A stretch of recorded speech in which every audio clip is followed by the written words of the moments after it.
What up guys, it's Liam Sandoval from Tuesday Scooters and TheVaultProScooters. I'm gonna be showing you guys how to do a one-handed hanger today. Some may call it a one-handed feeble, but I call it a one-handed hanger. It's gonna be sick. Let me show you how it's done.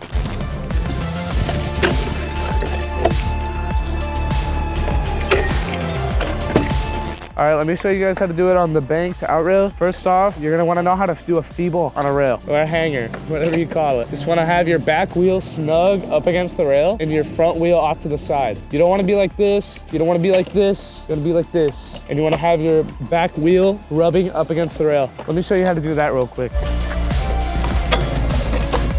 All right, so you guys just watched me do the normal hanger. The one-handed hanger is essentially the same thing, just one-handed. So something that really helps me out, I'm making sure that I'm holding on tightly and that I'm leaning back, just so that back wheel can really get up against the rail. Something gonna be a little easier just to practice is getting in the hanger first with both hands and then towards the end, letting go of that other hand. And if you're goofy, it's probably gonna be a lot easier to take off your left hand. And if you're regular, vice versa, take off your right hand. So another thing that helps me, not just with one-handed hangers, but just hangers in general, is having your back foot really planted.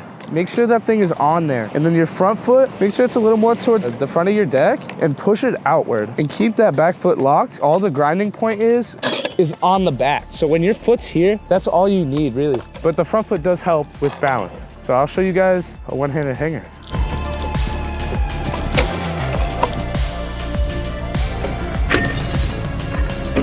I just showed you guys how to do it on the bank to rail. I'm gonna show you guys how to do it on a flat bar now. The trick applies to square rails or round rails. It doesn't really matter, but it does not apply to ledges. Can't really do this on a ledge. I mean, if you're really creative and you can figure out how to do a hanger on a ledge, go for it. But yeah, I'll show you guys how to do it on the flat bar.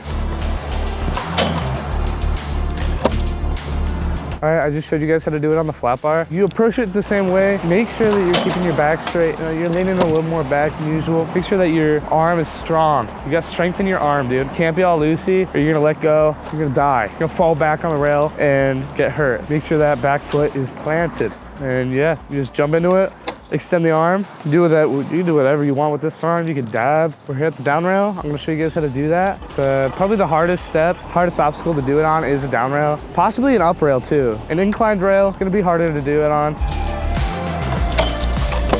All right, as you guys just saw, I did it on the down rail. It's the same thing. Like I said before, make sure that back foot is planted back there. It's not going anywhere. Your back is straight, your knees are bent, and your arm is extended. Make sure that you're standing up straight, please. Like that's probably the most important part is that and your foot. Make sure that you're, grabbing onto your bars strongly. All right, so now I'm gonna try to do the up rail. I don't do this trick up rails very often, so I'm gonna try to do it and explain how I do it, because I think you need to bend your legs a little more. I think that is probably what I'm gonna have to do. But let's just see. Let's see what happens.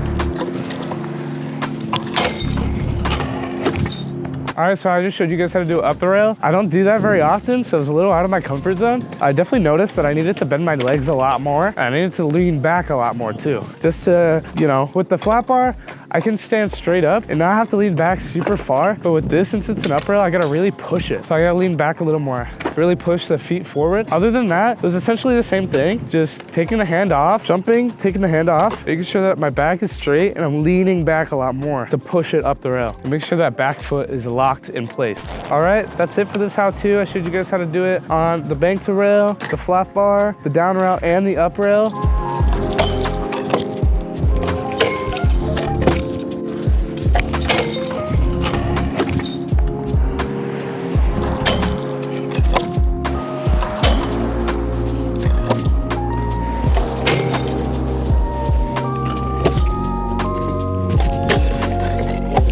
Please like, comment, and subscribe. Follow The Vault on Instagram. Follow Tuesday Scooters on Instagram. If you have any questions, leave a comment down below. Thank you guys for watching. Hope you liked it. I'll see you on the next one. Peace.